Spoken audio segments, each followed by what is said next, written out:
ಬೆಡ್ಶೆಟ್ಟಳ್ಳಿ ರಮೇಶ್ ಅಂತ ಕರ್ನಾಟಕ ರಾಜ್ಯ ರೈತ ಸಂಘ ಹಾಗೂ ಹಸಿರು ಸೇನೆ ಈ ಕೋಲಾರ ಜಿಲ್ಲಾ ಅಧ್ಯಕ್ಷರಾಗಿ ಕೆಲಸ ಮಾಡ್ತಾ ಇದ್ದೀನಿ. ಇವತ್ತೊಂದು ದಿನ ಮಾಲೂರು ತಾಲೂಕಿನ ಮಾಸ್ತಿ ಹೋಬಳಿಯ ಅಣಕಿರಳ್ಳಿ, ಬೆಡ್ಶೆಟ್ಟಳ್ಳಿ, ಕಾಂಚಾಳ, ದಿನ್ನಹಳ್ಳಿ, ಚಿಕ್ಕಾರಮಗನಹಳ್ಳಿ, ದೊಡ್ಡರಮಗನಹಳ್ಳಿ, ಹೊಸಮನೆಗಳು, ನಲ್ದಿಮ್ನಹಳ್ಳಿ ಇವೆಲ್ಲ ಏನು ಅರಣ್ಯ ಇಲಾಖೆ ನಮಗೆ ಸೇರುತ್ತೆ ಅಂತ ಅವರು ನೋಟಿಫಿಕೇಶನ್ ಮಾಡಿದರು. ಒಂದು ಅರ್ಜಿಗಳನ್ನು ಹೊರಡಿಸಿದ್ರು. ಪಾಣಿ ಚೆಕ್ ಲಿಸ್ಟ್ಗಳಲ್ಲಿ ನಮ್ಮ ಹೆಸರು ಸೇರ್ಸಕ್ಕೆ ಹೊರಟಿದ್ದಾರೆ. ಆ ಕಾರಣಕ್ಕೆ ನಾವಿವತ್ತು ಆ ಭಾಗದ ರೈತರು ನಾವು ಕ್ರಮಬದ್ಧವಾಗಿ ಕಾನೂನುಬದ್ಧವಾಗಿ ಸರ್ಕಾರಗಳು ನಮಗೆ ಸಾಗುವಳಿ ಚೀಟಿ ನೀಡಿದೆ.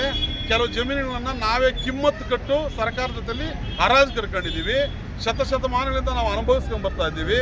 ನಮ್ಮ ತಾತನವ್ರು ಆ ಜಮೀನಲ್ಲಿ ಅನುಭವಿಸ್ತಾ ಇರ್ತಾರೆ. ನಮ್ಮ ತಾತನವ್ರು ನಮ್ಮ ಅಪ್ಪನಿಗೆ ಕೊಟ್ಟವ್ರೆ, ನಮ್ಮ ಅಪ್ಪನವ್ರು ನಮಗೆ ಕೊಟ್ಟವ್ರೆ, ನಾವು ನಮ್ಮ ಮಕ್ಕಳಿಗೆ ಕೊಟ್ಟಿದ್ದೀವಿ. ಈ ರೀತಿ ಶತಮಾನದಿಂದ ಅನುಭವಿಸಿ ಬಂದಂಥ ಜಮೀನನ್ನು ಇವಾಗ ಅರಣ್ಯ ಇಲಾಖೆ ಒಂದು ಈಸ್ಟ್ ಇಂಡಿಯಾ ಕಂಪನಿ ಥರ ಯಾವುದೋ ಬ್ರಿಟಿಷ್ ಕಾಲದ ನೋಟಿಫಿಕೇಶನ್ಗಳನ್ನು, ಗೆಜೆಟ್ ನೋಟಿಫಿಕೇಶನ್ಗಳನ್ನ, ಮೈಸೂರು ಮಹಾರಾಜರ ಗೆಜೆಟ್ ನೋಟಿಫಿಕೇಶನ್ ಮುಂದಿಟ್ಕೊಂಡು ಸ್ವತಂತ್ರ ಪೂರ್ವದ ಕಾನೂನುಗಳನ್ನು ಮುಂದಿಟ್ಕೊಂಡು ಸ್ವತಂತ್ರ ನಂತರನೂ ಸಹ ನಮ್ಮನ್ನು ಒಕ್ಕಲೆಬ್ಬಿಸ್ಬೇಕಂತ ನೋಡ್ತಾ ಇದೆ. ಅದ್ರ ವಿರುದ್ಧವಾಗಿ ನಾವಿವತ್ತು ಧರಣಿ ಮಾಡಿ ನಮ್ಮ ಮನವಿಯನ್ನು ಅರ್ಪಿಸಕ್ಕೆ ಬಂದಿದ್ವಿ. ತಹಶೀಲ್ದಾರ್ ಮೇಡಮ್ ಬಂದಿದ್ದರು. ಅವರು ನೆಕ್ಸ್ಟ್ ನಾವೊಂದು ಸಭೆ ಸೇರ್ತೀವಿ, ಅರಣ್ಯ ಇಲಾಖೆ ಅಧಿಕಾರಿಗಳು ನಾವೊಂದು ಸಭೆ ಸೇರಿ ನಾವು ನಿಮಗೊಂದು ಮನವಿಯನ್ನು, ನಾವು ನಿಮ್ಮ ಒಂದು ಸಮಸ್ಯೆಯನ್ನು ಬಗೆಹರಿಸುವ ದಿಕ್ಕಿನಲ್ಲಿ ಮಾತಾಡ್ತೀವಿ ಅಂತ ಭರವಸೆ ಕೊಟ್ಟಿದ್ದಾರೆ. ನಮ್ಮ ಹೋರಾಟ ನಿಲ್ಲಿಲ್ಲ, ನಮ್ಗೆ ಯಾವುದೇ ಭರವಸೆ ಸಿಕ್ಕಿಲ್ಲ. ನಮ್ಮ ಜಮೀನು ನಮ್ಮ ಹೋರಾಟ ಮುಂದುವರಿತು. ಹಿಂದೆ ನೋಟಿಫಿಕೇಶನ್ ಆಗಿದೆ ಅನ್ನೋ ಒಂದು ಕಾರಣಕ್ಕೆ ಇವಾಗ ಅವರು ಅಕ್ವರಿ ಮಾಡ್ಕೊಳಕ್ಕೆ ಬಂದಿರೋದು. ಹೌದು. ಒಂದು ನೋಟಿಫಿಕೇಶನ್ಗೆ ಇಷ್ಟು ಕಾಲಾವಕಾಶ ಇರ್ತಂತ ಪರಿಜ್ಞಾನ ಕೂಡ ಇಲ್ಲ ಅರಣ್ಯ ಇಲಾಖೆಗೆ. ಎಷ್ಟು ವರ್ಷಗಳ ಕಾಲ ಆಗಿದೆ ಸರ್ ನೋಟಿಫಿಕೇಶನ್ ಆಗಿ? ಸರ್ 1913 ಸರ್, ಸ್ವತಂತ್ರ ಪೂರ್ವದಲ್ಲಿ ಸರ್, ಬ್ರಿಟಿಷರ ಯುದ್ಧ ಕಾಲದಲ್ಲಿ ಸರ್. ಈಸ್ಟ್ ಇಂಡಿಯಾ ಕಂಪನಿ ಇತ್ತಲ್ಲ ಸರ್, ಆ ಈಸ್ಟ್ ಇಂಡಿಯಾ ಕಂಪನಿಯ ಒಂದು ಸಂಸ್ಥೆ ಒಂದು ಭಾಗ ಥರ ನಡ್ಕೊಳ್ತಾರೆ ಸರ್ ಅರಣ್ಯ ಇಲಾಖೆ. ಕರ್ನಾಟಕ ಸರ್ಕಾರದ ಭಾಗ ಥರ ಅಲ್ಲ ಸರ್. ಈಸ್ಟ್ ಇಂಡಿಯಾ ಕಂಪನಿಯ ಒಂದು ಭಾಗ ಅರಣ್ಯ ಇಲಾಖೆ. ದೌರ್ಜನ್ಯ ಮಾಡ್ತಾಯಿದೆ ಸರ್ ನಮ್ಮ ಮೇಲೆ, ಅಕ್ರಮ ಮಾಡ್ತಾಯಿದೆ ಸರ್ ನಮ್ಮ ಮೇಲೆ. 1 ಎಕರೆ 2 ಎಕರೆ ಭೂಮಿ ಕಿತ್ಕೊಳ್ತಾ ಇದೆ ಸರ್. 1000 ಎಕರೆ ಎಲ್ಲೋ ಬಿಟ್ಬಿಟ್ಟಿದೆ ಸರ್. ಬೇರೆ ಉದ್ದೇಶಕ್ಕೆ 1000 ಎಕರೆ ಅರಣ್ಯ ಇಲಾಖೆ ಬಿಟ್ಬಿಟ್ಟು ಅವ್ರ ಹತ್ರ ಕಮಿಷನ್ ತಗೊಂಡಿವರು ನಮ್ಮ 1 ಎಕರೆ 2 ಎಕರೆ ಜಮೀನ ಕಿತ್ಕೊಳ್ತಾ ಇದ್ದಾರೆ ಸರ್. ಆ ಅನ್ಯಾಯ ವಿರುದ್ಧವಾಗಿ ಇವತ್ತು ಬಂದಿದ್ದೀವಿ ಸರ್ ನಾವು ಅಷ್ಟೇ.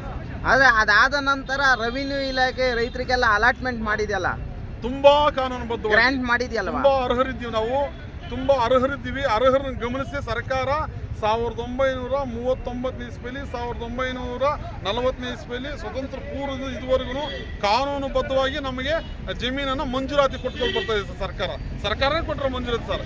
ಹಾಗಾದರೆ ಈ ದೇಶದ ಘನವೆತ್ತ ಪ್ರಧಾನಮಂತ್ರಿಗಳು ಇಂದಿರಾ ಗಾಂಧಿ ಮೇಡಮ್ ಅವರು ಉಳುವನೆ ಭೂಮಿ ಒಡಿ ಅನ್ನೋದಕ್ಕೆ ಕಿಮ್ಮತ್ತಿಲ್ಲ ಸರ್ ಈ ದೇಶದಲ್ಲಿ. ಪ್ರಧಾನಮಂತ್ರಿ ಮಾಡಿದಂಥ ದೇವರಾಜ ಅರಸು ಮಾಡಿದಂಥ ಕಾನೂನುಗಳಿಗೆ ಈ ದೇಶದಲ್ಲಿ ಕಿಮ್ಮತ್ತಿಲ್ವಾ?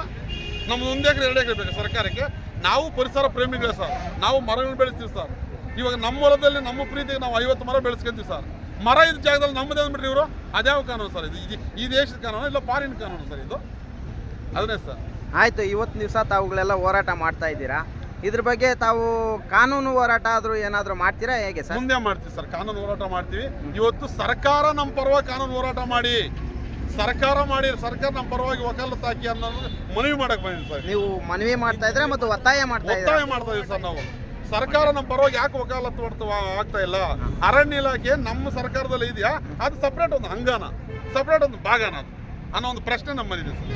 ಒಂದು ವೇಳೆ ನೀವು ಹೋರಾಟ ಮಾಡ್ತಾ ಇದ್ರೆ ಸರ್ಕಾರ ನಮ್ಮ ಪರವಾಗಿ ಕೆಲಸ ಮಾಡಿ ನಮಗೋಸ್ಕರ ತಾವುಗಳು ಹೆಲ್ಪ್ ಮಾಡಿ ಅಂತಂದು ಹೇಳ್ಬಿಟ್ಟು ಕೇಳ್ಕೊತಾ ಇದ್ದೀರಾ.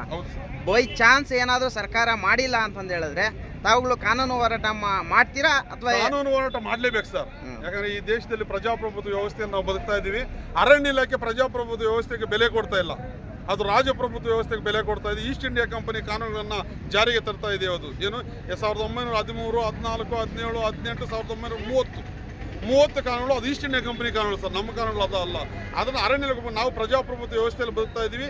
ಈ ದೇಶದ ನ್ಯಾಯಾಂಗದ ಮೇಲೆ ತುಂಬ ಗೌರವ ಇಟ್ಕೊಂಡಿದ್ದೀವಿ. ನಾವು ನ್ಯಾಯಾಂಗ ಹೋರಾಟ ಮಾಡೇ ಮಾಡ್ತೀವಿ ಸರ್. ಓಕೆ.